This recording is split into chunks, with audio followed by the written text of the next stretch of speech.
Es un tema recurrente en mí y recurrente en mi cabeza. Por favor, no me hagan terapia a través de las ondas sonoras. Pero es el... Siempre, desde hace mucho tiempo, vengo como, no diría fascinado, pero intentando entender la importancia que tiene la incertidumbre y la imprecisión. Desde hace mucho tiempo, mucho, mucho tiempo. De hecho, ahora que lo pienso, un día, no sé qué edad tendría, pero en la facultad, cuando estudiaba economía, dieron un curso de conjunto de números borrosos. No sabía ni idea de que existía ese concepto en la matemática. Y en cambio, justamente trabajaba eso, la no precisión y salir del esquema tradicional, ¿no? Que en la cual entendemos la matemática. Pero vuelvo a la incertidumbre y a la imprecisión, y siento que nos educan, nos formatean, nos bombardean permanentemente con una suerte de obsesionarnos por que todo sea preciso y que todo sea sumamente cierto. Y luego uno se para a pensar y dice, la muerte de los familiares o de los amigos, no hay ninguna certidumbre, ninguna precisión. No te dicen cuándo, ¿no? Ni te dicen cómo. El nacimiento es otra cosa que no te dicen ni cuándo, te dicen más o menos una fecha, no te dicen cómo. Las relaciones con los amigos y las amigas, en el amor, las relaciones de pareja, ¿alguien tiene un manual de certidumbre y de precisión? Y las relaciones políticas, las relaciones humanas, las amistades, ¿no? No sé, siento que nos deberían de entrenar o al menos darnos algunas herramientas para gestionar la incertidumbre porque es mucho más esencial de lo que nos imaginamos. Arrancamos, dale play, Fer, pon buena música, levanta esto. Hola, hola, hola, ay, ay, ay, es que me estaba riendo porque se notan las generaciones y había alguien que estaba como en delay. O sea, es el equipo de las generaciones. O sea, tú pones una canción, es un test fantástico. Pones una canción y depende quién siga la canción, siempre hay una excepción que también hemos tenido en la pizarra, pero tú te dabas cuenta que esta canción casi la estábamos cantando. Para que yo me sepa una letra, imagínense lo de veces que yo he podido escuchar esta canción. Trillones de veces, billones de veces, como sea, pero muchas. Y ahí Gaby me estaba acompañando de la generación, pues más o menos eso. Nacimos los dos en el 95, o sea, la misma onda, ¿no? Y la única de las generaciones más mayores que nacieron en el 75 que me estaban acompañando era Flavia, que no terminaba. Estábamos. Es que qué música más hermosa. Me ha costado tanto elegir. Hoy volví loco a Fer, a nuestro jefe de sonido. Le mandé tres canciones después de haber hecho qué elijo del gran Ismael Serrano, porque sí, lo hemos dicho durante esta semana y no voy a perder ni un minuto en decir que a la 1 de la tarde en la Argentina vais a tener la entrevista en Radio 10, pero también en Radio Nacional de Colombia, a las, a ver si hago bien los cálculos, las 11 de la mañana de Colombia, y en Bolivia, en Aviala, lo vais a tener en Altavoz Radio en México, en Radio El Sur en Venezuela, como no, en Radio Pichincha en el Ecuador y a través de Canal Red. A un grande, un cantautor, un trovador, que es Ismael Serrano, que al menos a mí me ha gustado mucho, mucho, mucho siempre. Hemos tenido la suerte de poder conversar con él en los estudios, de hecho, en Buenos Aires, en Radio 10. Muy, muy, muy hermoso, disfruté mucho. Así que ahora al ratito lo vamos a compartir y le pregunto por todo, por mi ley, le pregunto por lo que pasa en la política española, por sus canciones. Me quitó un montón de dudas que yo tenía de las canciones de él, de las letras, si la estaba interpretando bien, si no la un montón de cosas ahí están. Es un programa para mí muy lindo porque es de la gente que uno le apetece poder conversar con Ismael Serrano. Pero no voy a saludar al equipo sin una pregunta, momento Jesús Quintero. Así que le voy a preguntar a la de mi generación, directo, voy a arrancar con ella, los que nacimos muy en el 95, más o menos por esa fecha, con un más menos. Es como los márgenes de error de las encuestas en Ecuador. Tiene un más menos 20, ¿no? ¿Puede ser? O sea, después dicen que aplicaban bueno, más o menos le podemos aplicar ese margen de error. Y la pregunta es, ¿qué pregunta le harías a un ídolo tuyo, Gaby?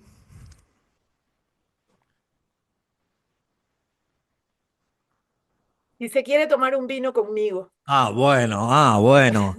Ah, bueno, está bien. Eso no ha dicho qué insinuación ni qué invitación, pero está, ya veo por dónde va la. Flavia Fiorio, ¿qué pregunta le harías a un gran ídolo?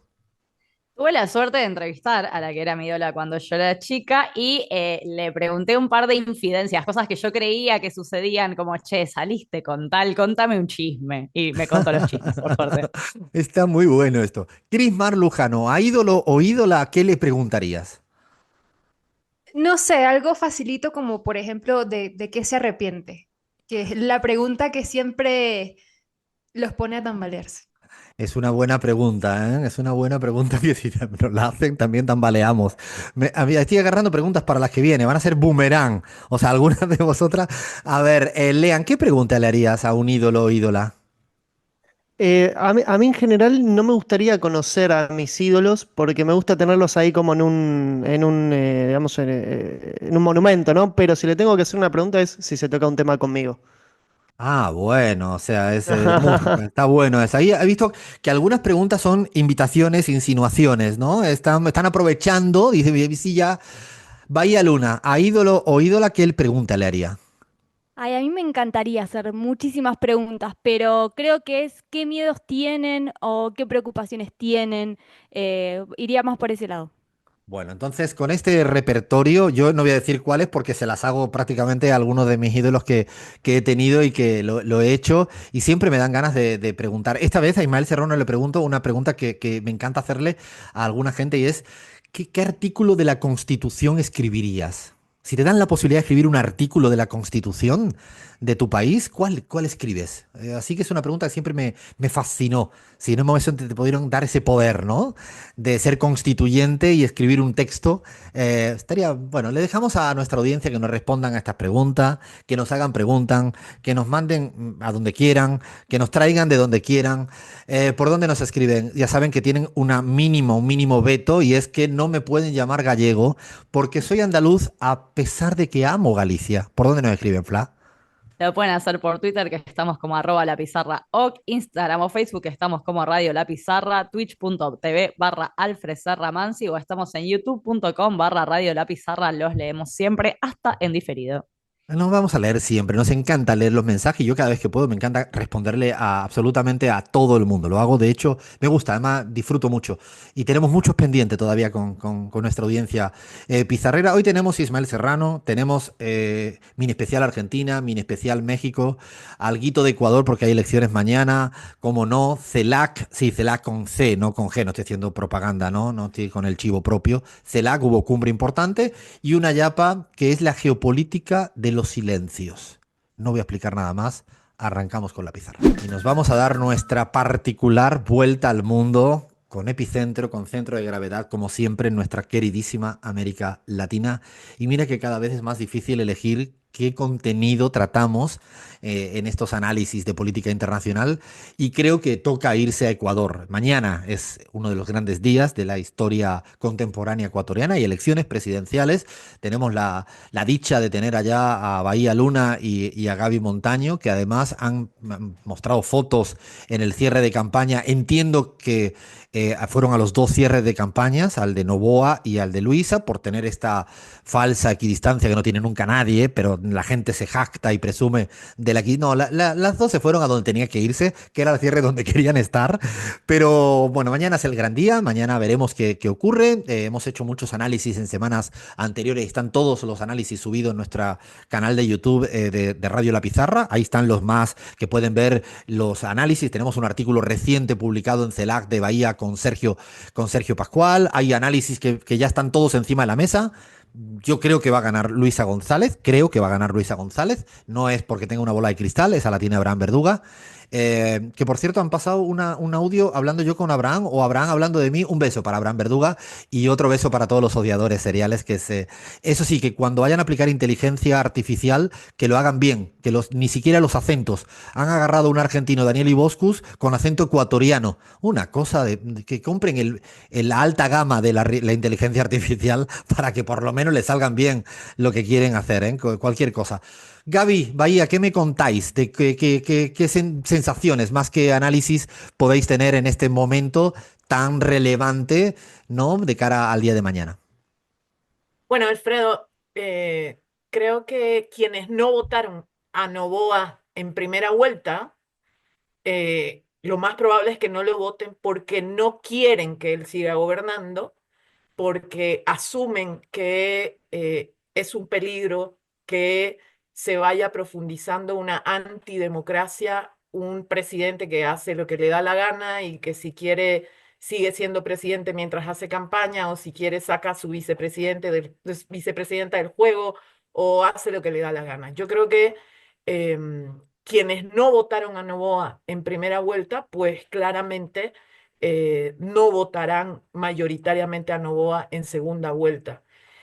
También creo, Alfredo, y me parece importante decirlo, que siempre está latente esa amenaza de violencia. Y recordemos que estamos hablando de un país en el que en las pasadas elecciones se asesinó a un candidato a la presidencia durante el proceso de campaña, y Luisa González hace unas horas denunció que le habían cambiado su equipo de seguridad, y esto, por supuesto, lo denunciaba en un tono del temor a la violencia que pueda desatarse. Hemos estado en contacto con alguna gente de otras provincias que no son Pichincha, que no es Quito, y también hay denuncias por parte de la RC, por ejemplo, en Manabí, de que se habría amenazado con tomar su centro de cómputo el día de mañana.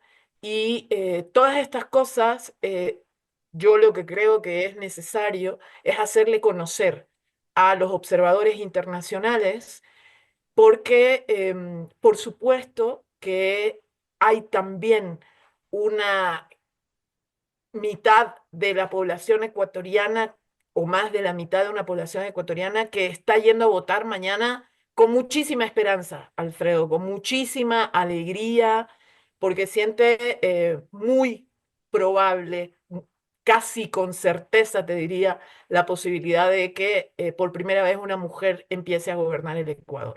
Y es histórico. Bahía y Gaby me contaban fuera de micro algo que me ha impactado. Estuvisteis en el cierre de campaña y más allá de la euforia, Bahía, ¿qué fue algo que me has contado así fuera de micro que quiero que lo compartamos con nuestra audiencia? Eh, no sé si te referís a la cantidad de militares en función también de una Sí, situación que se dio hace pocos años, que es el asesinato de un candidato presidencial, y eso se dio muy fuerte. Sin embargo, remarco la alegría de la gente, aún en un contexto muy difícil que vive Ecuador, y fundamentalmente una escalada de violencia en los últimos años bastante importante. Y sí me parece importante también destacar la campaña de Luisa González desde los últimos días y la última semana, y los acuerdos importantes y relevantes que ha trazado en el marco político, no solo con el sector indígena, que era lo que veníamos planteando en las últimas semanas, sino con otros sectores también, quizás ideológicamente distintos, como puede ser Jean Topic, y otros sectores que hacen que sea ya un frente anti-neoliberal que puede llegar a ganarle a Noboa el próximo domingo. es importantísimo ¿no? Lo que dijo Luisa en uno de los cierres de campañas de un acuerdo con uno de los principales líderes políticos del centro derecha, de la derecha ecuatoriana. De hecho, se presentó siempre con una suerte de Bukele ecuatoriano, sobre todo para atajar el tema de la inseguridad, cosa que no ha resuelto Noboa. Y bueno, en una suerte de creación de gran frente anti-Noboa, anti-novoliberal, que podría servir el término. Yo creo que efectivamente ese es un dato importante. Veremos mañana. Yo creo que hay que estar, como eso sí lo decimos siempre, sobre todo cuando hay resultados probablemente ajustados, que tengamos una suerte de empate técnico, que esté todo muy así, esperemos hasta el final, hay que tener paciencia democrática, el término de democracia no es un término que es casual, es un término importante para respetar, muy para respetar. Y veremos mañana, insisto, y hay dos exit poll para mañana, también lo quiero decir, hay 4 inscriptas que van a dar datos todo el tiempo, nos van a marear con datos, hay 2 que son las únicas 2 oficiales, que tienen la obligación de mandar los datos al CNE, al Consejo Nacional Electoral, y que se irán no publicando, sobre todo a primera hora, cuando se cierren los colegios electorales, 5 de la tarde ecuatoriana, 7 de la hora, 7 de la tarde argentina. Será un momento importante y esperemos que además no creen marcos ficticios el CNE y que haya aprendido de primera primera vuelta y no diga una victoria aplastante para alguien que después, a medida que avance el conteo, no se ratifique con esa evolución del escrutinio. Vamos a tener paciencia. Yo creo que todas las encuestas están dando a favor a Luisa, no con una victoria holgada. Las encuestas dejan de ver una parte, pero parece que el espíritu es ese. Veremos. Mañana veremos y a la noche, pues desde las redes sociales de La Pizarra, desde CELAC Data, vamos a estar analizando y explicando. Analizando y explicando a partir de la noche. Durante el día haremos casi chistes y daremos algunos datos para amainar la ansiedad. Pero no me creeré el primer dato que siempre sale de una mesa perdida en Australia y ya quieren saber el resultado electoral. No juguemos, no vamos a jugar evidentemente a eso. Así que bueno, mañana gran día, mañana gran día y importante día del tema ecuatoriano. Y si me permiten para dar esta vuelta al mundo, algo que la derecha internacional ha querido eclipsar y es el tema de la cumbre que ha habido creo que fue en Tegucigalpa, en Honduras, donde se cambia la presidencia pro tempore y han habido muchos líderes y lideresas, presidentas que han estado allá. ¿Qué tenemos que decir, Fla? Bueno, efectivamente, Alfredo, en medio de un contexto donde Estados Unidos y China, las grandes potencias económicas, no paran de pelearse, de subirse a aranceles de tal, aparece lo que yo quiero llamar otra gran potencia económica, que es justamente la integración regional. Un bloque que se juntó la comunidad de estados latinoamericanos y caribeños con pesos pesados como Gustavo Petro, Claudia Sheinbaum, Lula da Silva, por nombrar algunos, porque no fueron los únicos que estuvieron, que dijeron: acá está pasando internacionalmente esta guerra arancelaria, comercial, etcétera, pero nosotros podemos hacerle frente como con la integración y la unidad regional. Efectivamente, como decís, se juntaron esta semana, se juntaron en Honduras, donde la presidenta pro tempore saliente, Xiomara Castro, le dio el paso a Gustavo Petro, que es el presidente de 2025, digamos, pro tempore. Sabemos que cambia cada año en CELAC la presidencia pro tempore.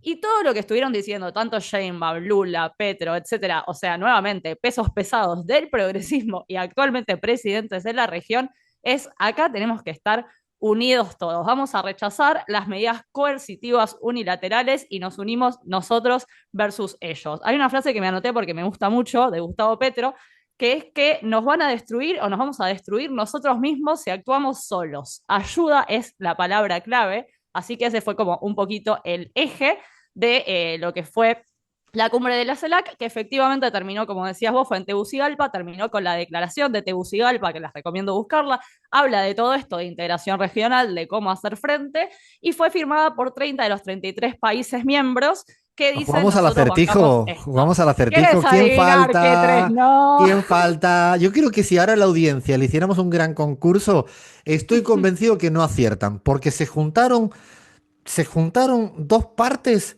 como que Uno fue medio raro. aparentemente no parece raro, ¿no, Flavia? O sea, a ver, digámoslo a la gente.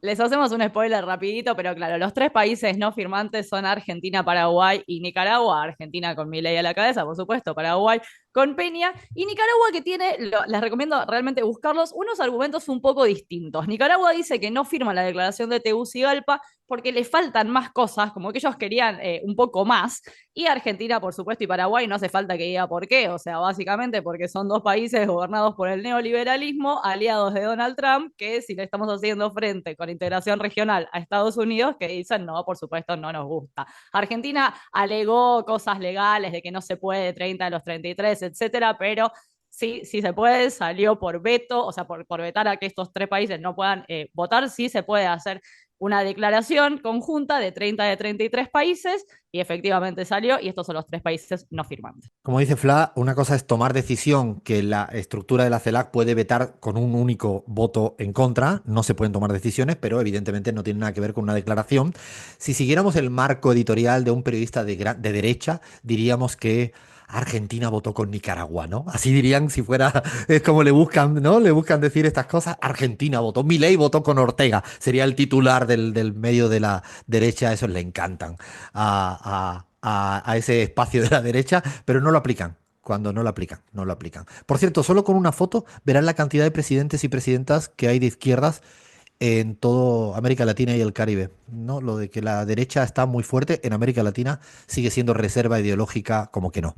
Seguimos en La Pizarra. Y esta música no nos puede llevar a otro sitio que no sea al queridísimo y lindo México. Lo extraño a México, no se pueden imaginar lo que extraño yo a México. Tengo ganitas de volver a México prontito. Hace un tiempito ahora que no lo visito, pero tengo que ir pronto porque la verdad que es cuando uno tiene dudas políticas, nada, 3 días en México. No, 3 días en México y se le quitan algunas dudas, te pueden entrar otras, pero al interior del espacio ideológico de la izquierda, y eso es lindo. Cuando se construyen hegemonías, las discusiones son en este espacio ideológico. ¿Se acuerdan que preside una mujer? ¿Se acuerdan que es de izquierdas? ¿Se acuerdan que en México hay redes sociales, poder económico, poder judicial, Estados Unidos de América, y a pesar de todo eso se ganó por goleada de 30 puntos al de enfrente o al grupo de siglas que había enfrente?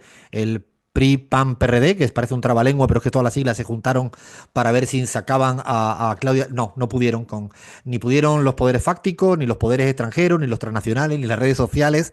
Ganó Claudia haciendo campaña gracias a lo que Morena es, a lo que Morena ha venido construyendo, no solo por AMLO, sino por Claudia y por tanta gente que pertenece a ese movimiento. Hace 6 meses que se cumplió hace poquito y nada, en unos días son 200 días. Busquen la efeméride que quieran, pero es una excusa perfecta para que Chris nos cuente en pantallazo qué sería una evaluación parcial, ¿no? Como los exámenes cuando ibas de chico al cole. ¿Cuál es la evaluación parcial que le podríamos poner a Claudia Sheinbaum? ¿Del 1 al 10, Alfredo, o del 1 al 20 como en Es Venezuela y en verdad, no, del uno México? al 10, no me líe, no. Del 1 al 10. No, bueno, una nota primero antes de empezar con el balance de los primeros 6 meses de Claudia Sheinbaum. La canción de Lila Downs, Zapata se queda, nunca tan propicia Es como en verdad. esta semana que fue el 106 aniversario de Emiliano Zapata. Así que bueno, notita a pie de página. Y bueno, Alfredo, México en tiempos de Claudia Sheinbaum, en tiempo de mujeres, la primera presidenta que ha tenido este país en toda su historia, bueno, cumple este periodo corto, ¿no? Digamos, teniendo en cuenta que en México los mandatos son de 6 años, recordemos, pero que en relación a la cantidad de trabajo adelantado y continuado que tiene la presidenta, se siente como que si estuviera gobernando muchísimo más tiempo, ¿no? En líneas generales, el balance es muy positivo y creo que no se le puede minimizar, ¿no? En dependencia de lo que pase mañana o de aquí a un mes o de aquí a un año, también teniendo en cuenta el contexto en el frente interno y externo que pues se le presentó a la presidenta o se le presenta. Y bueno, en principio 3 líneas como de lo que yo puedo analizar, ¿no? En principio que Claudia, y esto lo hemos venido repitiendo en varias oportunidades, pero Claudia Sheinbaum ha consolidado su impronta, ¿no?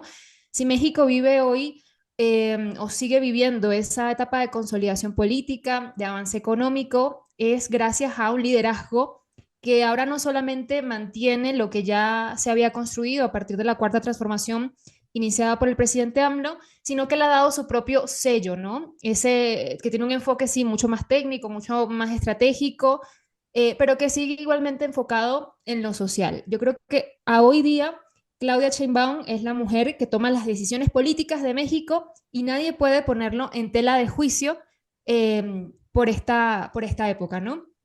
Lo otro tiene que ver también con esta aprobación transversal, que este capital político que ha venido utilizando con una aprobación del 82%.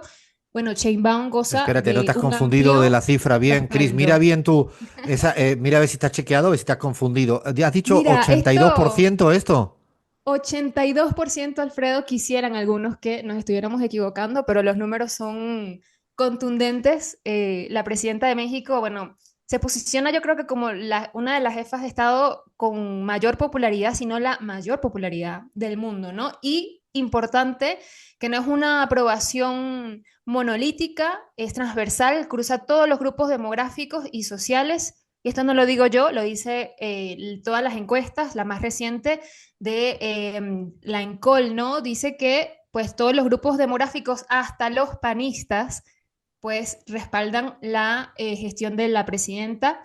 Y esto se contrapone con ese discurso de la oposición que decía que el obradorismo iba a dividir y a polarizar México, ¿no? Así que es importante destacarlo.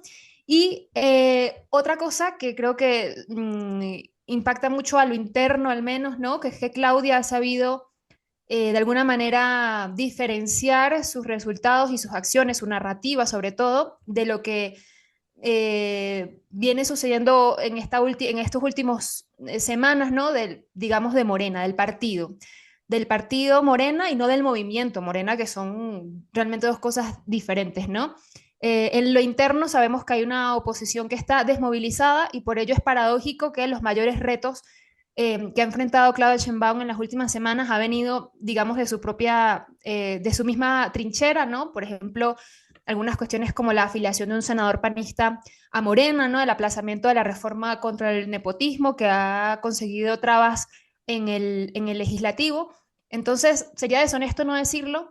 Sin embargo, la gestión, ¿no? de Claudia Sheinbaum ha mostrado que se ha sobrepuesto por encima de estos retos que son también naturales de un De desgaste hecho, político me atrevo que a hay. decir, Chris, que a medida que hablabas de eso, ha sido una transición tranquila y virtuosa, ¿no? No es fácil, las transiciones van a tener tensiones, no pueden no haberlas.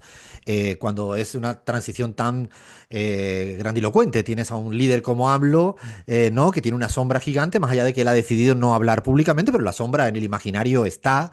Y ella ha ido asumiendo con impronta propia, como tú bien dices, teniendo que lidiar también con transiciones al interior del partido, que también han habido transiciones, que siempre surgen los rencores, tú lo hiciste mejor, mejor. Y yo creo que Claudia va logrando, sobre todo porque hay no solo es Claudia, yo creo que hay una solidez de este proceso, insisto, con contradicciones, discusiones, con errores. No podemos caer en la idea de que todo está siendo perfecto, idílico, pero es cierto que va logrando, dando pasos agigantados. Pero a mí sobre todo me parece, Cris, que porque está haciendo cosas, no solo tiene una impronta, tiene un relato, tiene una valentía, tiene una firmeza, tiene una personalidad, sino es que no ha parado ni un minuto en lo que a mí más me impresiona, que es su gestión. Aprueba leyes, aprueba políticas, un montón de cosas, ¿no? No, Alfredo, es haciendo el resumen de esto, yo creo que me han faltado cosas, pero bueno, como para resumir en grandes claves, ¿no? Grandes ejes.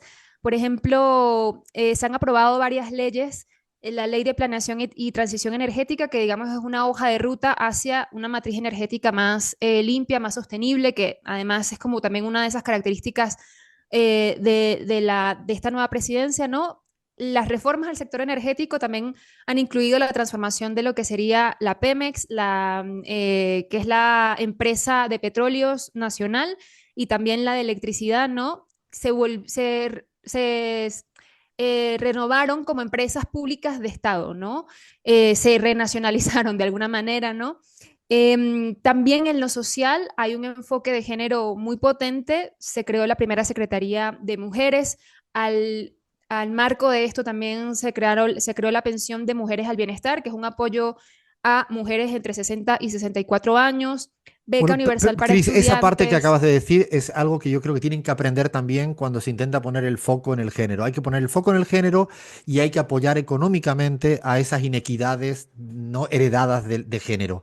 Y esto es decir, no solo pongo a Citlali, a una mujer comprometida, sino además establezco una pensión para las mujeres entre 60 y 64 años, pero porque son vulnerables, porque no han podido ir al trabajo formal para contribuir para su pensión. Me parece que a mí eso es lo que me hace decir, esto va muy sólido, ¿no? Y exacto, Alfredo, tal cual lo dices, de hecho también en el tema de las reformas laborales ha propuesto como enfoques que son novedosos y que van también a la par, ¿no? Actualizan un poco en relación a las nuevas formas de trabajo. Por ejemplo, ahora se incluye una regulación de los empleos en las plataformas digitales, ¿no? La ley Silla, que es la que garantiza pausas para trabajadores de pie, incluso hasta ese punto que, bueno, se sigue debatiendo en nuestros países. Yo quería destacar algo que ha sucedido en el marco de la imposición de aranceles de Trump, ¿no? Que eso sería, bueno, para no andar, digamos, en el tema particular de los aranceles, pero el Plan México, que vendría a ser la columna vertebral de un proyecto de gobierno económico, ¿no? De un proyecto económico.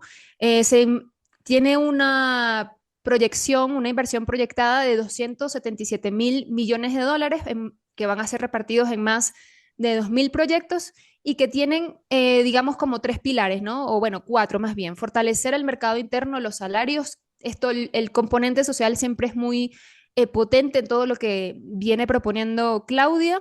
Incrementar la soberanía alimentaria y energética, que va a ser clave especialmente a partir de esto, reducir la dependencia de las importaciones de países sin tratados comerciales e impulsar pues la autosuficiencia en sectores estratégicos, Alfredo. Así que lo ha presentado recientemente y le ha dado además un impulso aprovechando la arremetida trumpista.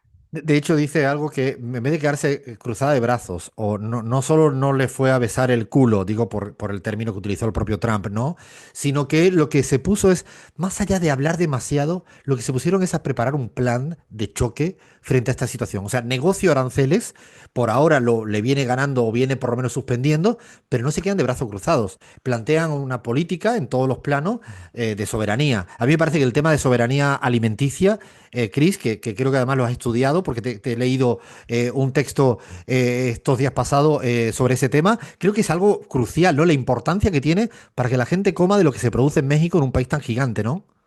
Y en la línea con esto, Alfredo, ha pasado también una ley que es sumamente importante en un país como México, es la sociedad mexicana, el conjunto de la sociedad mexicana, pero gracias a una propuesta impulsada por el gobierno federal, se consiguió un paso histórico a cambiar la constitución, ¿no? Y se prohíba la siembra de maíz transgénico o de maíz genéticamente modificado en el territorio, ¿no? Esto busca proteger la biodiversidad del maíz nativo, preservar además un patrimonio cultural único como lo es el maíz para los mexicanos y lo más importante, pues garantizar la soberanía alimentaria y la salud de la población. Hay un otro punto, no hay varios, por ejemplo, el de no más gasolinazos, que si recordamos, por ejemplo, el gobierno de Enrique Peña Nieto era muy común, ¿no? Que se subiera constantemente por la privatización de la energía en México. Eso, además de revertirse, se ha logrado un compromiso de que pues, se mantenga un precio máximo de 24 pesos por litro para la gasolina magna, entre otros, que creo que es muy importante al interior de México. Lo último, ya para ir cerrando, que no se nos puede dejar pasar, es la idea esta del tren interoceánico y el corredor del Istmo, que es una pieza clave de estrategia en el desarrollo, sobre todo, bueno, de México en su conjunto, pero del sureste mexicano, Alfredo. Lo que se busca es consolidar una alternativa al canal de Panamá e impulsar el desarrollo regional.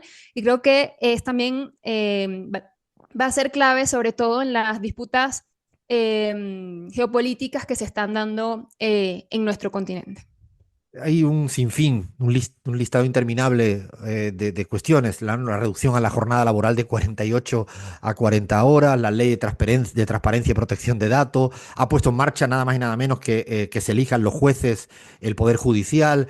O sea, lo que a mí me llama la atención es que mucha gente se queda con qué bien se hacen las cosas en la comunicación en las mañaneras, cosa que lo viene haciendo bien, pero si no hay gestión y no hay decisión, no vale de nada. Lo digo porque a veces la espectacularización constante de la política nos fijamos en cómo comunica Claudia en sus nuevas mañaneras bueno, es eso, pero es también convicciones, ideas, propuestas y un no parar. Yo creo que es interesante este tipo de dejar análisis como a veces más programático, un poco más tedioso, pero que la ciudadanía, la gente que nos escucha entienda que no se consigue el 82% solo apareciendo, comunicando. Hay que comunicar y hay que hacer, y hay que hacerlo para las mayorías, y hay que tener valentía cuando se le viene el tsunami trampista del norte. Así que vamos a seguir buscando excusas, efemérides, para seguir contándole lo que viene pasando en los Estados Unidos mexicanos. Seguimos en la pizarra. Nos quedamos en la Argentina. Yo ayer o antes de ayer, ahora no recuerdo bien, precisamente porque alguien me escribió en las redes sociales. Yo siempre pienso que en las redes sociales hay bots e imbéciles y gente muy linda. Y gente muy linda, ¿no? Digo, pongo este paréntesis porque a veces, no, hay de todo. Es como en la calle, te encuentras gente muy imbécil y muy poca gente imbécil y gente muy linda. Y en las redes sociales hace mucho ruido lo imbécil, pero la gente linda. Y esta semana, y creo que ayer o antes de ayer, me escribe alguien y me dio la idea para abordar el tema argentino. Me dijo: Alfredo, pero si este es el segundo tiempo, me dijo literalmente. Este es el segundo tiempo. Ustedes recordarán el libro de Mauricio Macri, que lo sacó y se llamaba Segundo Tiempo. Y lo que pasa es que no nos dimos cuenta que el segundo tiempo era esto que estamos viviendo ahora.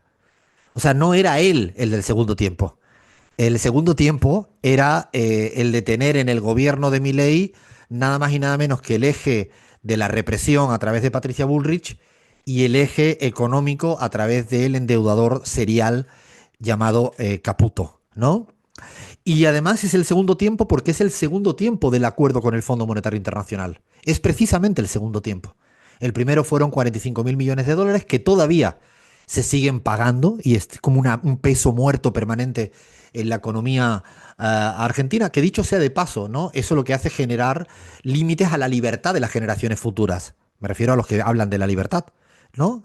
Cuando tienes una deuda encima tan grande, lo que hace es condiciona que las generaciones futuras puedan ser libres, porque tienen que pagar la deuda del que decidió irse al FMI para tener 45.000 millones de dólares. Y ahora viene el siguiente acuerdo con el Fondo Monetario Internacional. Me puse a buscar a partir de ese tuit que me decía, este es el segundo tiempo, y me puse a buscar un artículo que habíamos escrito hace 5 años en CELAC. En ese momento éramos CELAC y no CELAC Data, con Guillo Lietti, con Mariana Dondo, creo que también estaba, no sé si Sergio Páez y Pablo Guaren, hace 5 años. Y lo que hicimos fue ver de toda la plata que vino a la Argentina en la época de Macri, ¿para qué se utilizó? Hace 5 años, repito, casi 5, julio del 19, para ser más preciso.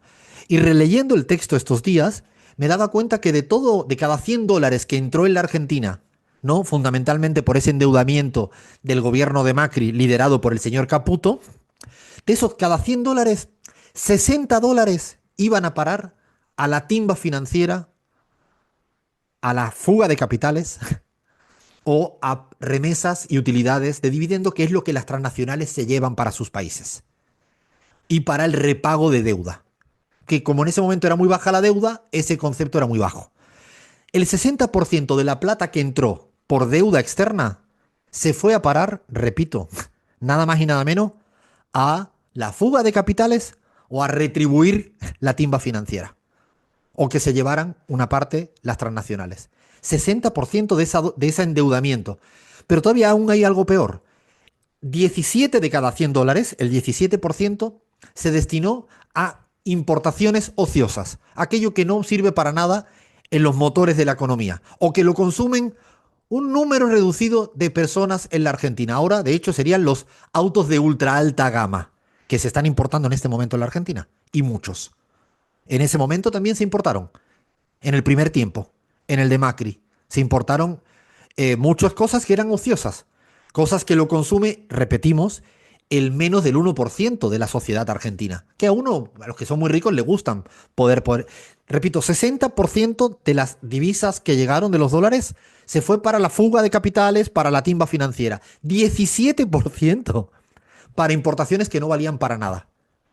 Y solo el 23% se reingresó en la economía, ya sea para importar bienes de consumo si necesarios o para los insumos productivos para el aparato productivo en la economía argentina. O sea, ¿se imaginan los porcentajes de despilfarrar el 77% de un endeudamiento externo y luego hay que pagar el 100%, ¿eh?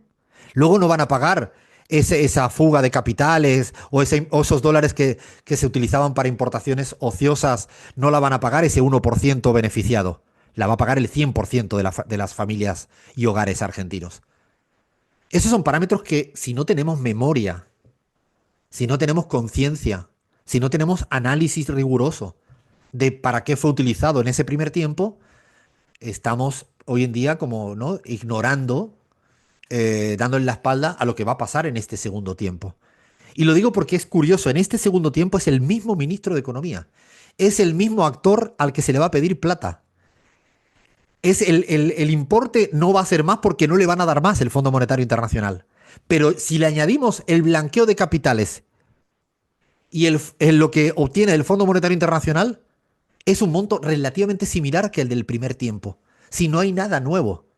Si es que el propio Javier Milei, cuando planteaba los debates y en las alocuciones en campaña electoral y planteaba que no, que de ninguna manera iba a ir al FMI porque eso era un fracaso, el acudir al Fondo Monetario Internacional, eso le podemos llamar también estafa electoral, dado que él se maneja también en el término de la estafa, ¿no? Esa es otra estafa electoral. Por eso cuando uno pone en perspectiva, y saben mi obsesión con el término de perspectivear, ¿no? Cuando perspectiveamos y vemos el libro de Mauricio Macri que hablaba de segundo tiempo, creíamos que era que él iba a volver como candidato a presidente. No, lo que está volviendo son las mismas políticas económicas y las mismas políticas represivas.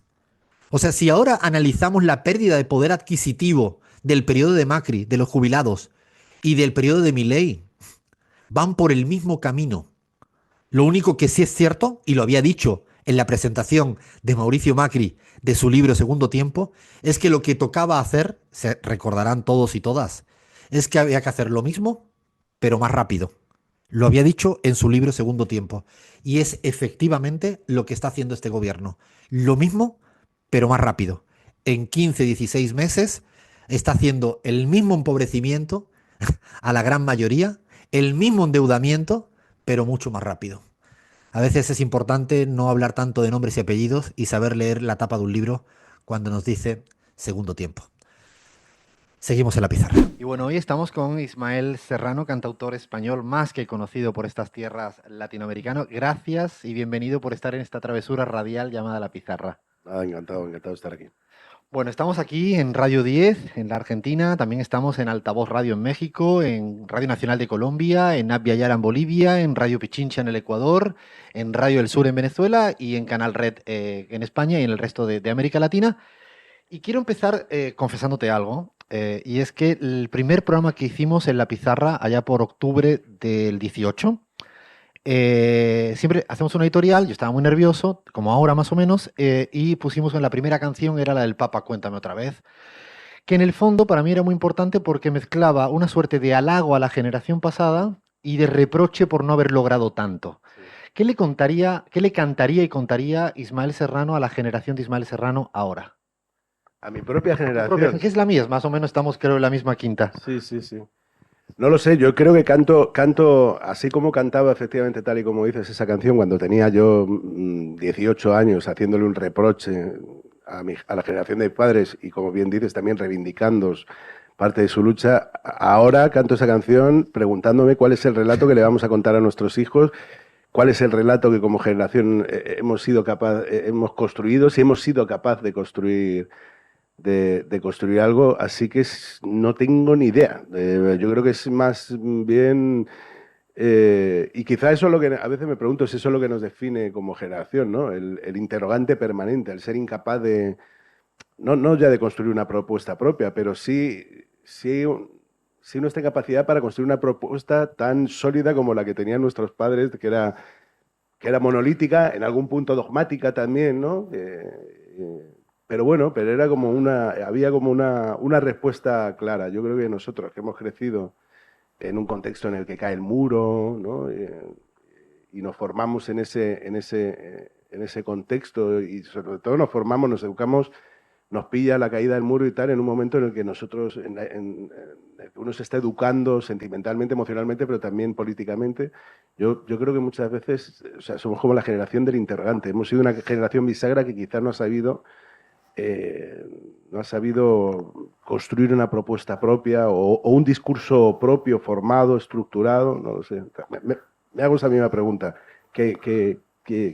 ¿Cuál es la historia que le contaríamos nosotros? ¿No? ¿Qué historia le contaremos a nuestros hijos? ¿No? De hecho, me gusta y le exijo a la RAE de vez en cuando ¿por qué no inventa un término que sería perspectivear? Poner las cosas en perspectiva como que realmente nos hace bien. Y en esa canción tú utilizas siempre esa perspectiva de había bombas en Vietnam, ahora en ese momento era la guerra de los Balcanes, en Bosnia, y ahora estamos con la de Ucrania rusa o la de Palestina. Sí. ¿Piensa que no se aprende de este tipo de cosas? Pareciera que no. Es verdad que la realidad me obliga a actualizar la canción y como que la pone en vigencia.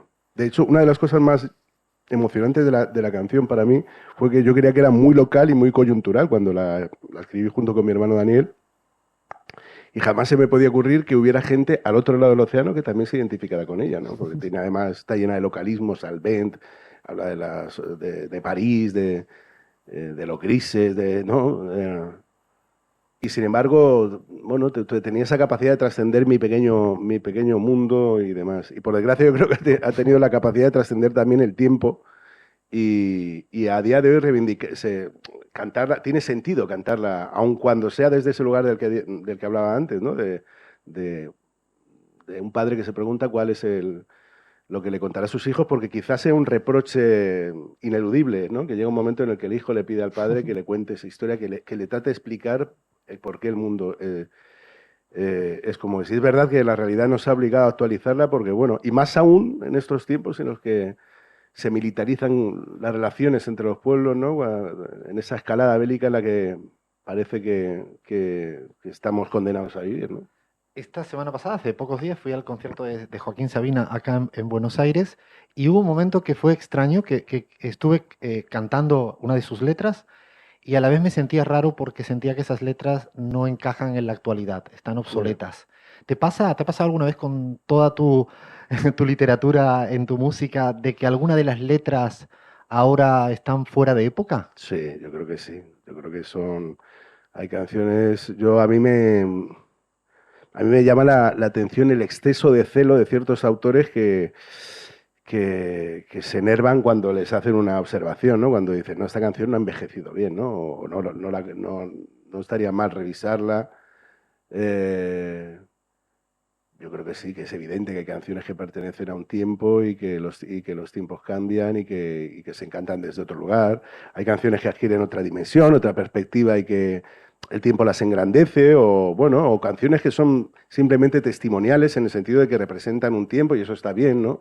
Porque te sitúan cuando las cantas en un lugar, en un tiempo, pero yo creo sí que hay canciones que no cantas igual y otras que a lo mejor es preferible también no cantar y no pasa nada. ¿Y lo haces? Sí, claro. ¿Evitas sí. algunas? Sí, yo creo que hay canciones que se forman un contexto. O sea, yo empecé mi carrera con 20 años, ¿no? Y en un contexto, yo qué sé, hay por poner, no sé, la romantización yo qué sé, del amor, o sea, la idea del amor romántico.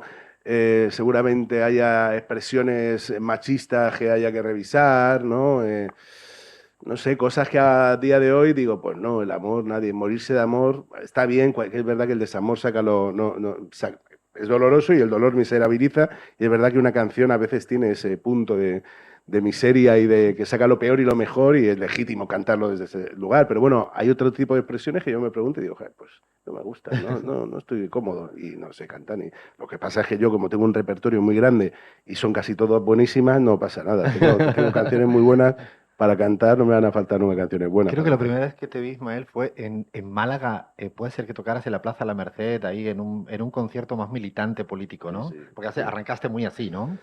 Sí, y no he dejado de hacerlo, yo creo. Yo he estado cantando en mítines políticos, nunca he eludido la responsabilidad en ese sentido. Siempre que he creído en un proyecto y que creía que podía aportar algo, pues me he sumado. O sea, siempre, no sé, por un lado siempre he pensado que la tradición del cantautor conllevaba eso, ¿no? Que si yo he elegido la música que hago, si yo he elegido ¿no? el género que hago y lo que hago sobre el escenario, conllevaba también una suerte de compromiso, sí, ideológico, ¿no? O político, ¿no? Como lo han hecho siempre de todo. Más allá de que yo me he educado en un contexto en el que era algo normal, de militar de alguna manera, aunque yo nunca he tenido el carnet del partido, nunca he tenido carnet de partido, por así decirlo. Y bueno, siempre lo he hecho, muchas veces hay quien me lo reprocha, ¿no? Dijo, no, pero es que te significas demasiado, y es verdad que eso tiene un coste y un precio, pero por otro lado digo, es que soy así, ¿no? Es como forma parte de mi naturaleza, y no solamente forma parte de la naturaleza, creo que también es una forma de entender el oficio de otra manera, ¿no? ¿Y te has autocensurado cuando te toca escribir alguna letra que después dices, esto mejor no me meto en este charco, que diríamos, por aquellas tierras? No lo sé, no, yo creo que no. No sé si me he autocensurado o no. Trato de recordar si en algún momento me he visto en ese conflicto y creo que no. Yo siempre he cantado lo que he querido, he dicho, he expresado casi siempre cuando he tenido algo que decir. Yo creo que también es legítimo poder decir, no tengo ni idea de este tema, o no tengo una opinión formada, o no tengo capacidad, o tengo más preguntas que respuestas, ¿no? Que eso también lo aprendes con la edad. Pues yo creo que cuando tienes 20 y pocos años, fundamentalmente es como sabes todas las respuestas, las sabes todo. Con el paso del tiempo te vas dando cuenta de que no, y de que incluso... en esto de la paternidad, por ejemplo, que es algo que a mí me ha cambiado mucho la vida, te das cuenta de que, porque uno se pregunta, ¿no? ¿Qué le podemos dejar a nuestros hijos? ¿Qué legado? ¿Cuáles son las frases? Y en el fondo, al final, quizá lo más importante, lo que uno le puede dejar a sus hijos son interrogantes, ¿no? O sea, que en ese sentido, sí, supongo que me he hecho, vamos, que son preguntas, puedo tener preguntas, a veces más que certezas, pero bueno, no, se me ha ido el salto al cielo, no sé de qué estamos No, hablando. no te preguntaba sobre la autocensura, pero No. te quiero, respecto a... yo me enteré hace poco que estabas lanzado a hacer música ahora con una orquesta sinfónica, estás de gira en la Argentina, has estado en Uruguay.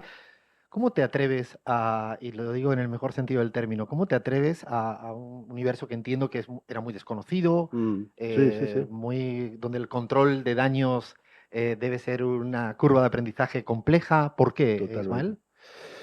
Yo creo que es un sueño recurrente en todo músico que hace canción popular, ¿no? Que no viene de la tradición del clásico, por así decirlo, ¿no? Desde Cerati a Metallica, pasando por Serrat, son muchos los artistas que, bueno, que se han acompañado con una sinfónica. Es como una fantasía recurrente, ¿no?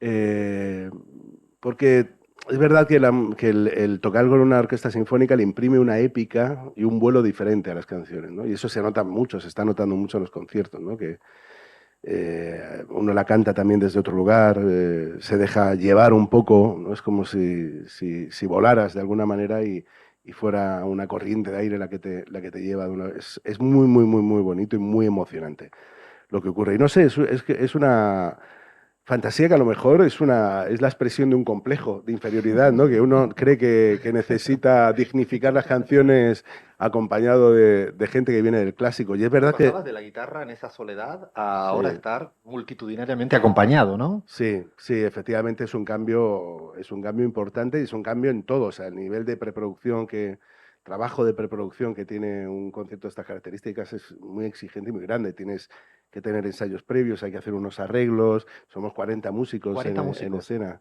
Con lo cual las incidencias pues son mayores. Es verdad además que la gente del clásico tiene otra disciplina, ¿no? Trabajan, son otras dinámicas de trabajo que, bueno, a las que uno se tiene que amoldar y que son una enseñanza también, ¿no?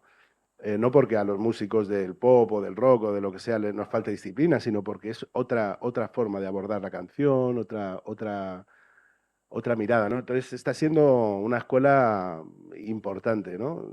A todos los niveles. Pero bueno, yo creo que sí, que es una fantasía que, bueno, que hace que te da la sensación como que magnifica, por así decir, el vuelo poético que pudieran tener las canciones. O esa sensación le da a uno cuando canta. A mí me gustan mucho los cantautores, trovadores, si le quieres llamar también de esa manera, y los raperos. ¿Tienen algo en común? ¿Cuánto hay del rap que tiene un cantautor o viceversa?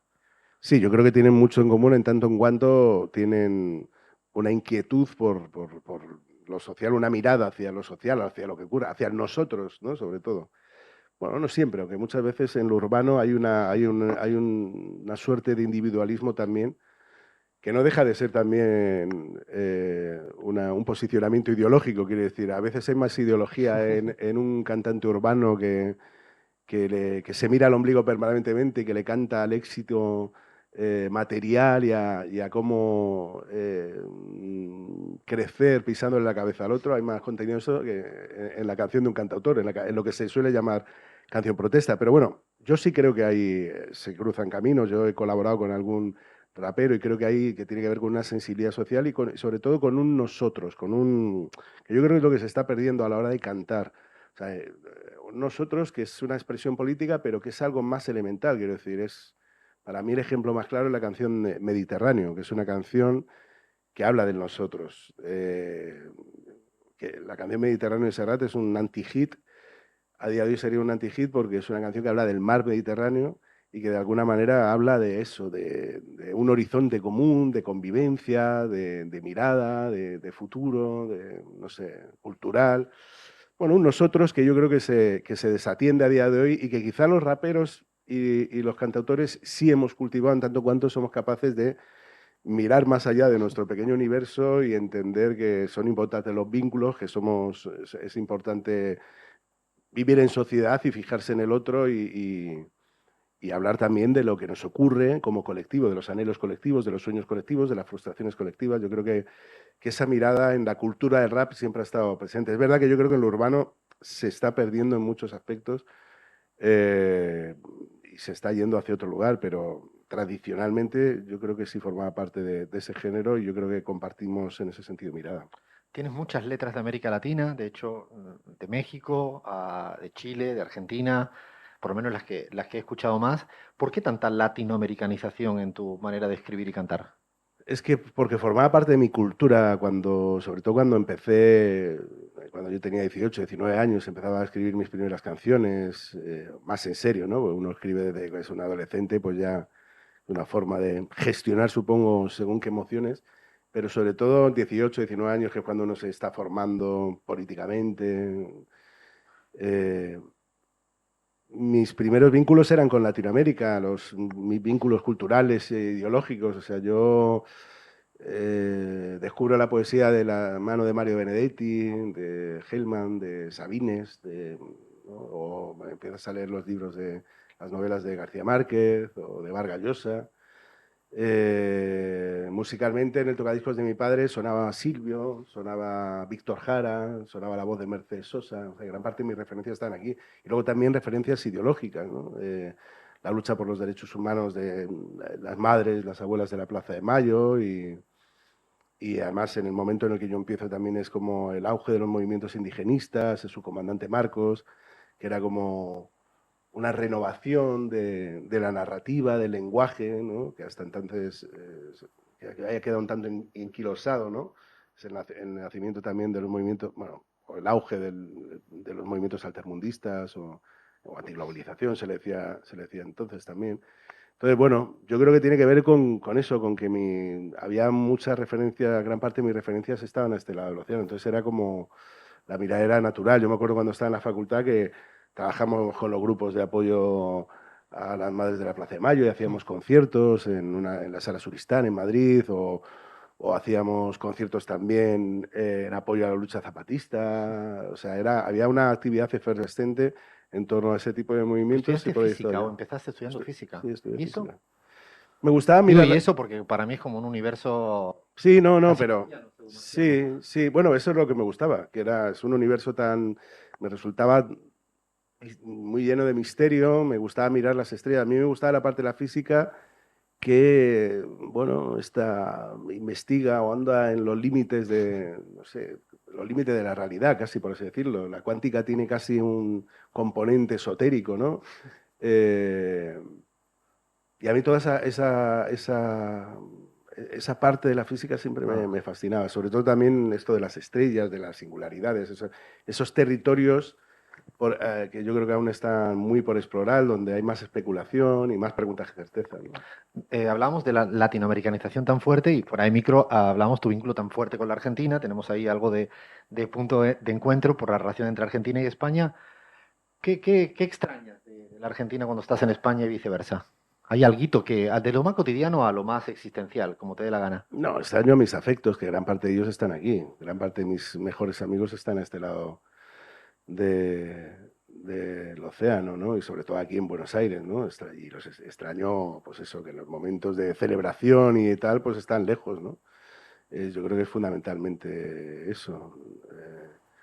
La ciudad tiene que ver con sus habitantes, hombre, también extraña sus librerías, extraña sus calles, extrañas...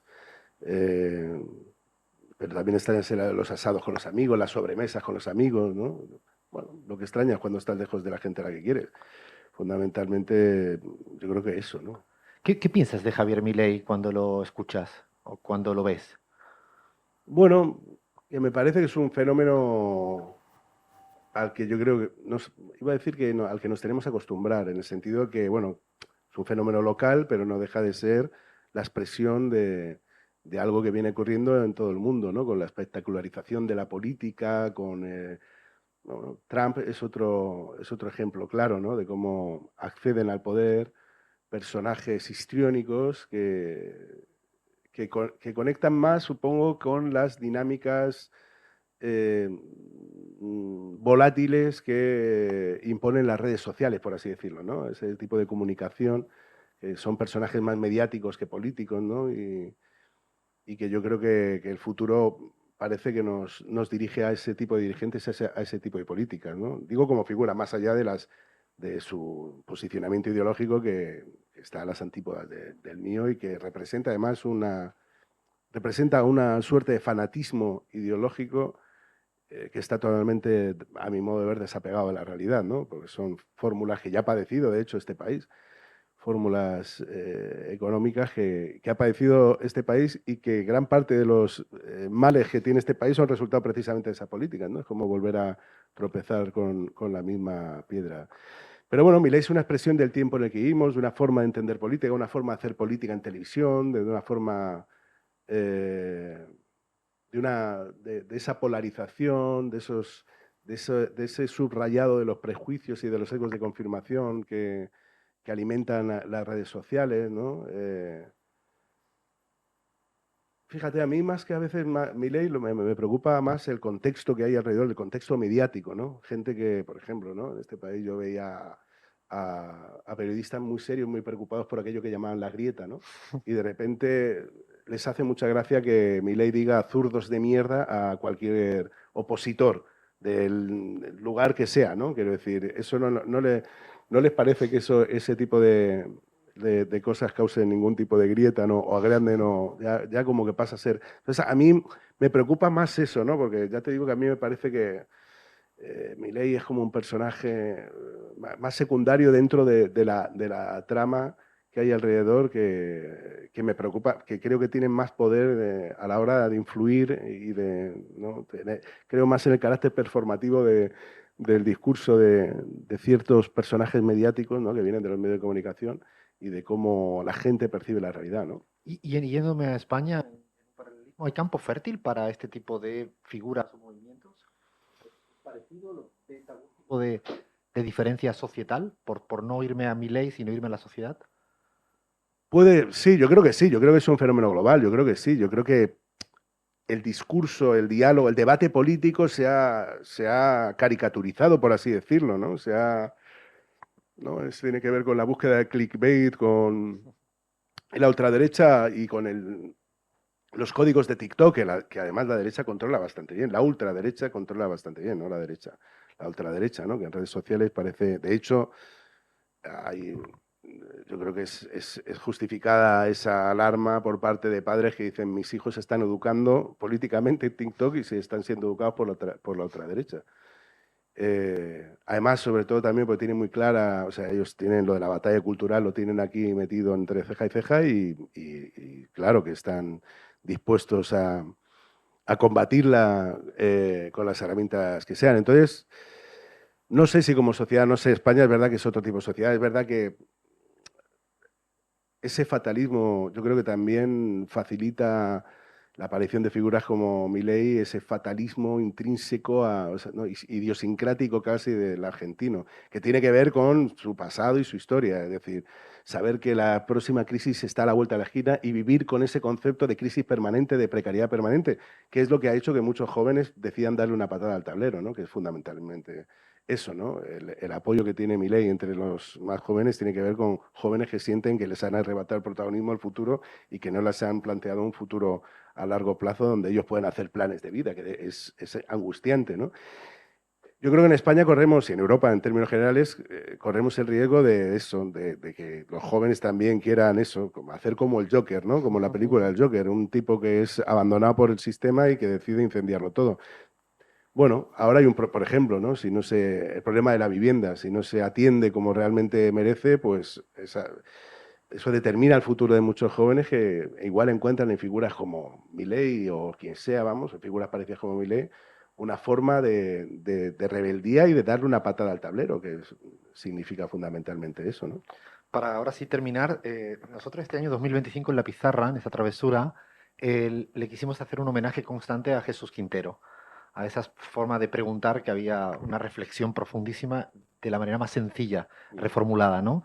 Y hacemos siempre preguntas, de hecho lo hice hace 2 semanas con el presidente de Colombia, Gustavo Petro, así que entro en el cierre con preguntas muy, muy a lo Quintero. Sí, lo que pasa es que hay que saber responder a las preguntas. Bueno, yo sé que son difíciles. Otra cosa es que yo esté a la altura, pero bueno. Mi equipo se asusta porque arranco siempre, ellos no saben, con una pregunta a Quintero para saludarles, lo cual se ponen así como no sabes ni para dónde mirar, pero bueno, tú puedes pasar palabra o hacer lo que quieras.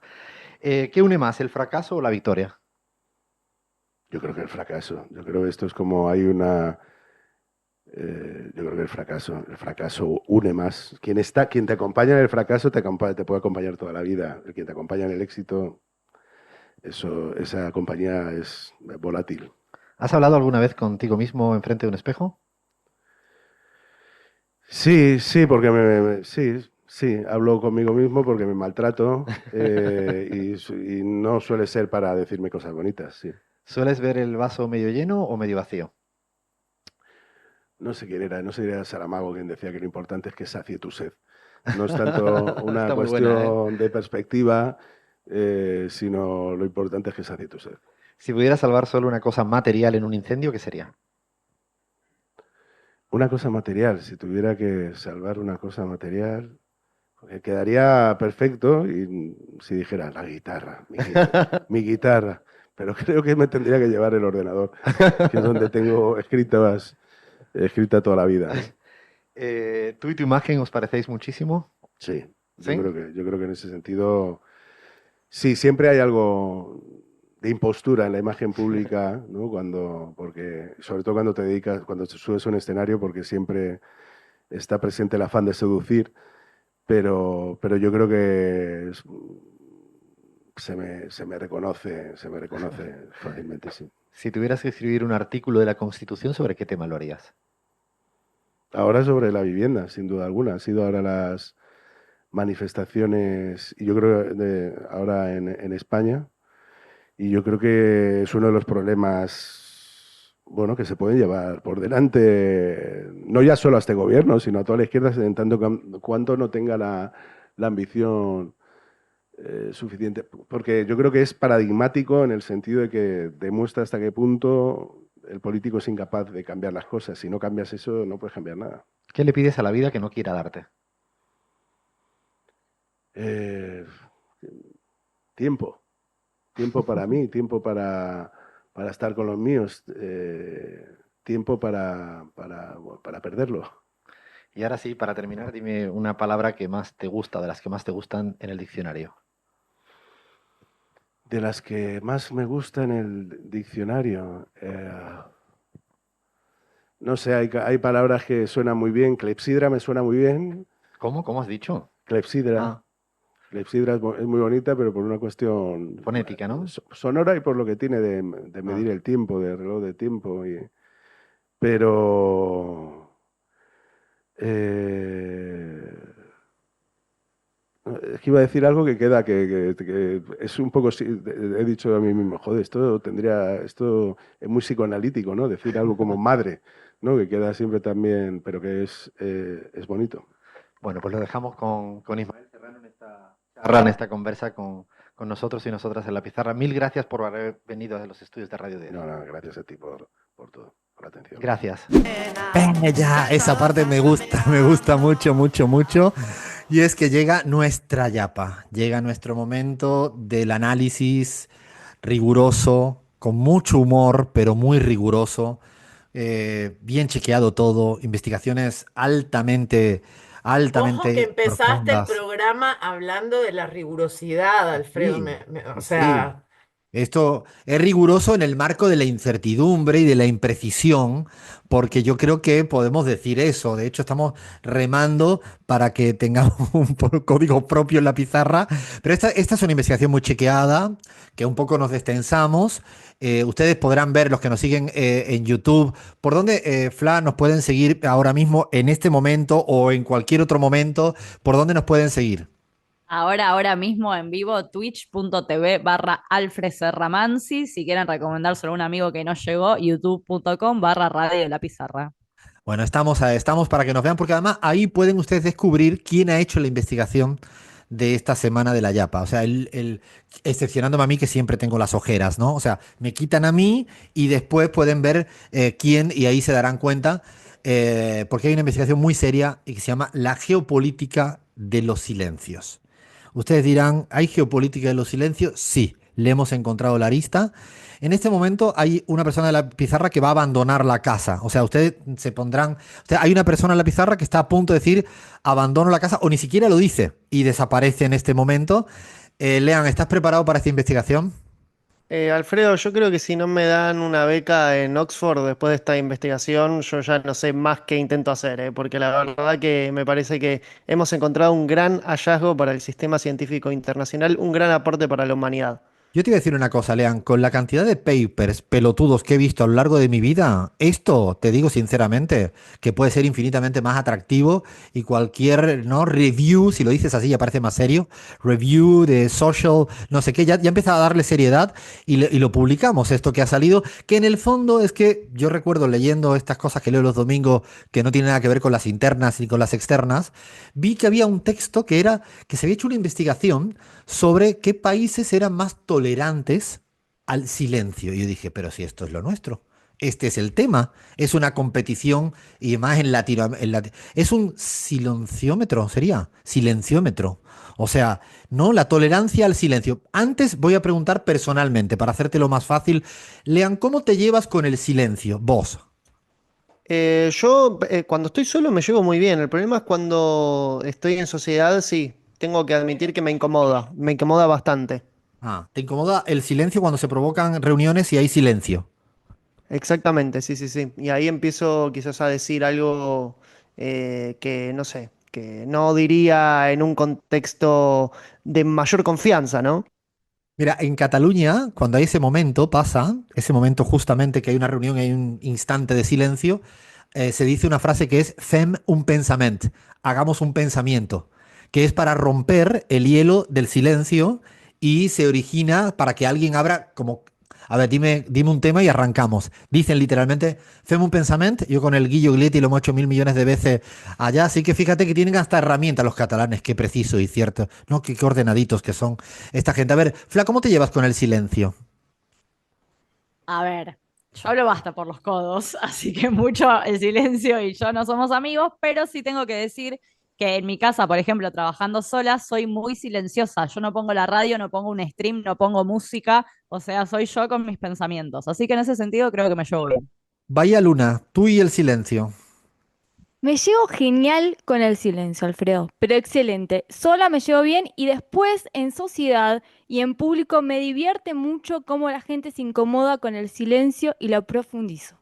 Oh, mamma mía. Así que cuando juntemos a Bahía y a Lean, se arma un Y cortocircuito. además Bahía se aprovecha porque ella tiene una personalidad extrovertida en la vida y la gente que es extrovertida no tiene problema, estos problemas que tenemos los no tan extrovertidos, que es necesito llenar el silencio porque quizás la otra persona se piensa que me está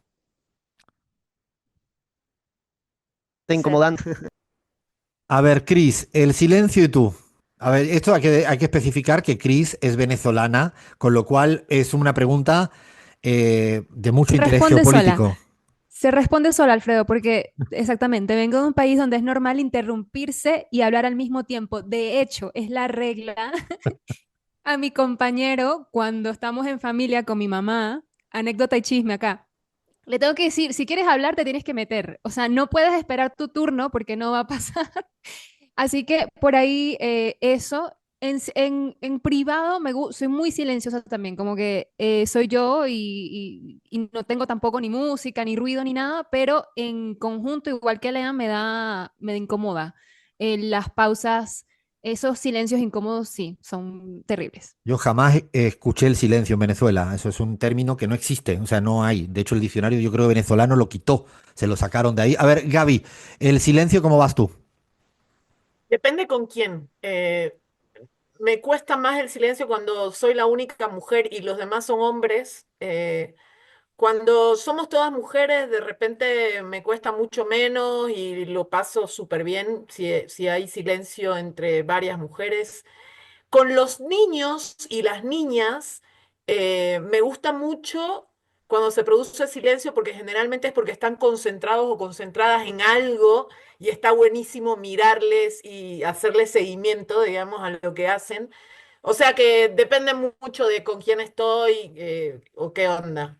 Yo amaba el silencio, amo el silencio y sobre todo es que en mi casa mi papá era el que más amaba el silencio, yo y mi hermana somos muy parecidos, pero es que teníamos la inversa del silencio, que fue mi mamá toda la vida. Mi mamá yo la veía como con una espada contra el silencio, ¿no? Me la imaginé en casa con una espada, ¿no? Si veía silencio en una habitación, allí entraba ella a evitar el silencio, ¿no? Así que he tenido que empezar a convivir. Me fui haciendo extrovertido por culpa de eso, Lean. Era igual de introvertido que vos, pero no es broma esto, lo digo en serio, pues no me quedaba otra. O sea, así que yo creo que todavía puedes llegar a ver si te toca. A ver, a partir de esta cuestión más personal de cada quien, ¿qué ranking has encontrado de países y silencio en América Latina? Bueno, Alfredo, como en estas investigaciones siempre citamos las fuentes, esta es una investigación que se basa en un estudio que hizo la plataforma Preplay y si quieres arrancamos con los países menos pacientes con el silencio, ¿qué te parece? Me Porque ahí parece tenemos varios perfecto, me parece latinoamericanos. perfecto. El país que menos tolera el silencio de todo el mundo es Brasil, que se lleva a la corona con un promedio de solo 5,5 segundos antes de que el silencio se vuelva un problema. La verdad que Brasil, mucho carnaval y cancha de fútbol, me parece que se lleva a la corona con mucha justicia. Después de muy cerca están Italia, nos vamos para Europa, y Colombia, ambos con un promedio de 6,2 segundos. Ahí nomás son los tres países que completan el Todo podio, que parece son los bastante tres. creíble, ¿eh? Todo me resulta creíble. Italia y Brasil lo hubiera dicho ahí, ¿no? Y Colombia, obvio, imagínate a Gustavo Petro silencioso, por favor. Brasil, Italia y Colombia completan el podio de los países menos tolerantes al silencio. Ojo, ahí nomás Estados Unidos con 6,3 segundos. Y si terminamos un top 5, Hong Kong en quinto lugar con Francia, solo 6,4 y 6,5 segundos respectivamente, Alfredo. Me sorprende que no esté. Yo creo que, a ver, claro, al hacer España, Castilla habrá cambiado las cifras, porque si ponemos Andalucía, compite con Brasil ahí a la primerita. O sea, Santa Cruz seguramente se habrá compensado con el otro sitio también, porque en Santa Cruz el ruido que hay, el silencio, no sé, creo yo, ¿no, Gaby? No, no, yo creo que compensa mucho la media luna con la otra media luna, puede haber promedios interesantes. Yo me pregunto, Lean, te voy a poner un aprieto, ¿eso qué son? ¿Personas con cronómetro en las calles midiendo la gente cuánto y si? No, creo, ¿no? Que sea algo así, ¿no? Es pura ciencia, Alfredo. De Ah, pura hecho, en ciencia. base a evidencia empírica, seguramente hubo estudios de campo que estos grandes estudiosos hicieron y cronometraron. Así que confiamos absolutamente en la rigurosidad de esta plataforma. Al respecto de lo que vos decías sobre la variedad regional, este estudio también pone foco en la variedad regional. Por ejemplo, vos mencionabas España y tenemos a la gente de San Sebastián y Vigo, que es más paciente con el Sí, silencio que sí. de otras ciudades como Zaragoza y Valladolid, que son los menos pacientes al silencio dentro de la variedad de España. Y en México también tenemos ciudades como Toluca, Querétaro y Monterrey, que son menos tolerantes al silencio, y Guadalajara, Chihuahua y Ciudad de México, que al parecer son un poco más tolerantes. Interesante, porque también hasta tenemos asimetrías regionales. Y en el sentido inverso, ¿quiénes son los otros del ranking? Bueno, el podio se lo lleva Países Bajos u Holanda, como quieran ustedes decirles, el país que más zen, vamos a decirlo entre comillas, con el silencio. No habrán Y medido eso en los free shop en Ámsterdam, ¿no? Y me parece que ahí siguieron de largo, ¿no? De esa región, de esa partecita de Ámsterdam. Me parece que hicieron como un estudio más integral y lo completan el podio Japón y Tailandia. De Japón no me extraña absolutamente porque tiene fama el país a nivel internacional de tener problemas de comunicación social, ¿no? De hecho, en Asia es el continente más silencioso, entre comillas, del mundo. Cuando hablamos de Asia, hablamos particularmente de estos países que incluyen el sudeste asiático también, países como Tailandia, como Vietnam, que al silencio lo consideran incluso una muestra de respeto. Pero es que además Mm. yo creo que tiene que ver con cómo te educan, ¿no? De niño, yo creo que en el Asia hay procesos de construcción en los niños y niñas de respeto a esos espacios del otro, de la otra y de etcétera, ¿no? Entonces ahí me imagino que Y hay que tener en cuenta también, Alfredo, la pregunta de por qué el silencio incomoda tanto, ¿no? Eso es lo importante. Eh, ¿Por qué? bueno, Ha encontrado la respuesta a eso también, pero esto es una investigación de alta gama, ¿eh? Yo te digo, Alfredo, si me tienen que dar la beca doctoral en Oxford, Tú tiene que ser seguramente por este tema. imagínate, Lean, que le dices a tus padres que te vas a Oxford y dices, ¿qué vas a estudiar? Una investigación sobre el silencio, ¿no? Sobre el silencio, sí, sí, sí. Y todo nació a partir de Ah, una chapa de la pizarra. Te cuento, Alfredo, en México se dice que el silencio suele interpretarse como falta de interés o desconexión. Y en general, en las culturas occidentales parece que hay una tendencia a llenar los vacíos en la conversación, a veces incluso con cosas triviales, con cosas incómodas, con cosas que incluso no eran necesario decir. Me siento muy identificado con lo que dice esta investigación.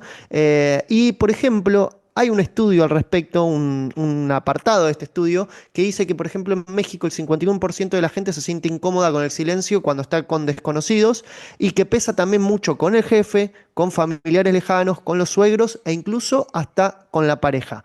Y uno de los momentos más incómodos para los mexicanos del silencio son al terminar una relación, en las primeras citas y en espacios cerrados como, obviamente, el espacio más incómodo para estar en silencio que existe en este universo, que es el ascensor, Alfredo, o el el ascensor elevador. es un tema, ¿eh? El ascensor Es un tema. es un tema importante. Dime, Gaby.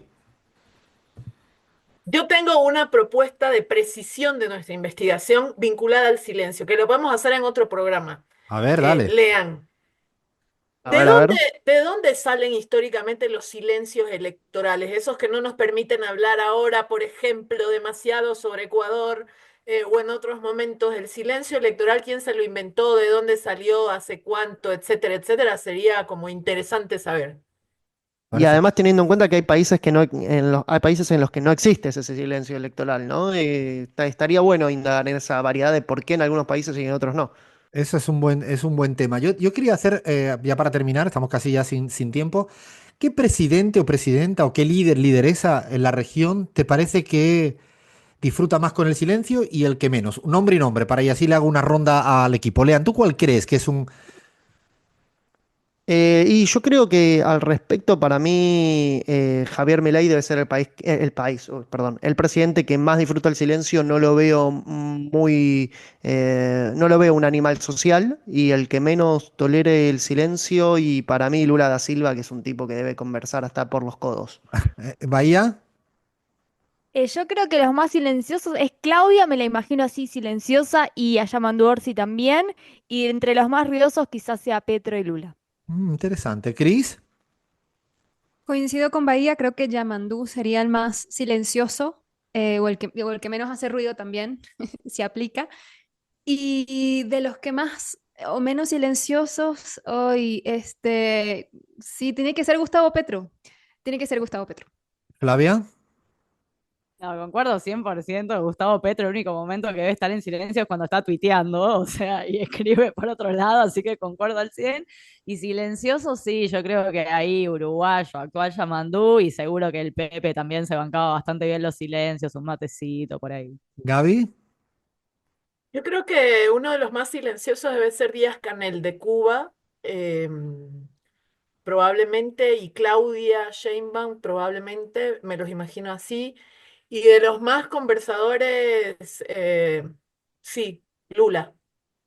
Yo esta vez, sin que sirva de precedente, le voy a llevar la contraria a casi todo el equipo mío. Yo creo que de los que más silencio, y además lo voy a plantear casi de la experticia que he podido tener en reuniones, es Petro, es de los más silenciosos, de los mucho más silenciosos.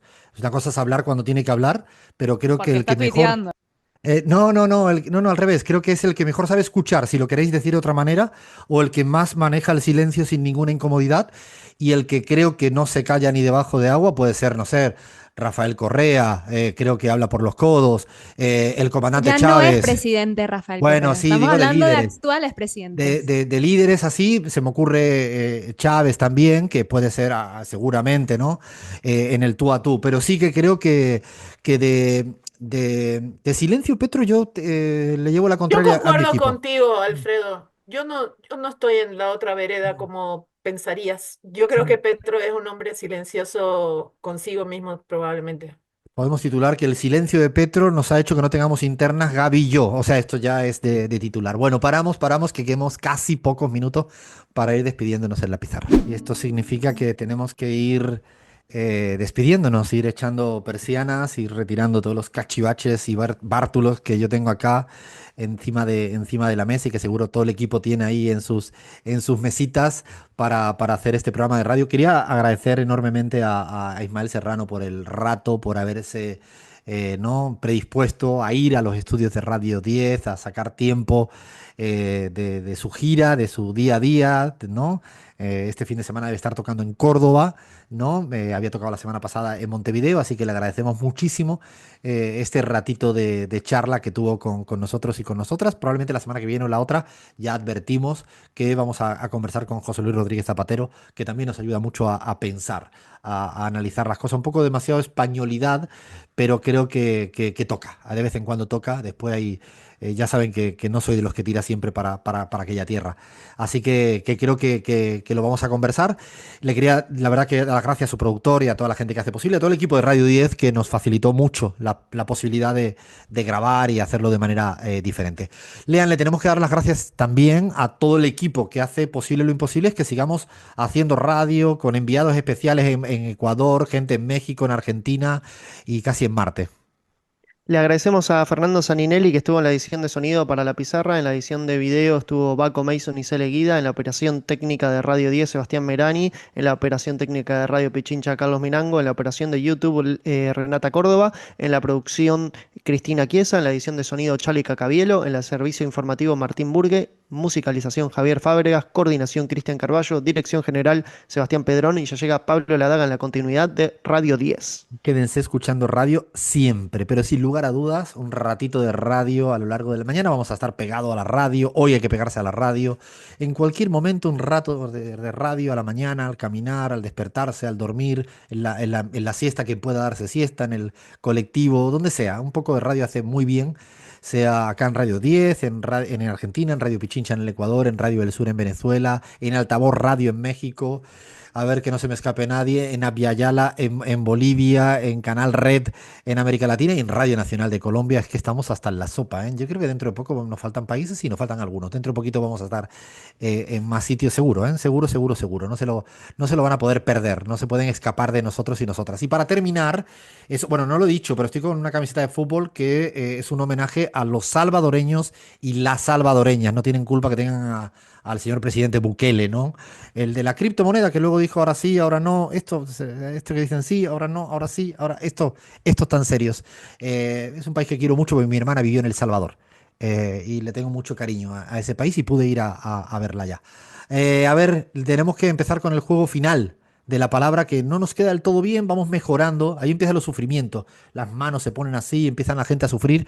Esta palabra es muy fácil, empiezo por Bahía porque es así la que ha hecho más aspavientos, entonces Ay, no. empiezo directamente por ti, Bahía. Es la quietud siempre se premia, ¿no? Como los estudiantes cuando se quedan quietos para evitar la pregunta. A ver, Bahía, empiezo con una pregunta una palabra muy fácil que es marea. Oleada. Flavia, Napoli. eso es un libro. Es un libro, sí. Vos mirate el nuevo spot de la camiseta del Napoli y vas a entender. Pero ¿sabes qué es ese? Creo que es un libro de Elena Ferrante, ahora que estoy pensando, el primero que escribió. Bueno, Crismar, Pizza. muy bien. Gaby, ¡Me mataste! Chris, ¿cómo me decís pizza? Listo, me mataste todas las ideas que tenía. No sé. Fútbol. Lean. Boca. Bueno, yo creo que aquí no sé cómo hemos salido de marea a llegar a Boca pasando cualquier cosa. Es nuestro aporte al cualquiercosismo internacional, a la causa del cualquiercosismo internacional en nuestro aporte final y nos tenemos que ir despidiendo, eso sí, con una amenaza presente. Somos La Pizarra y hemos venido para quedarnos.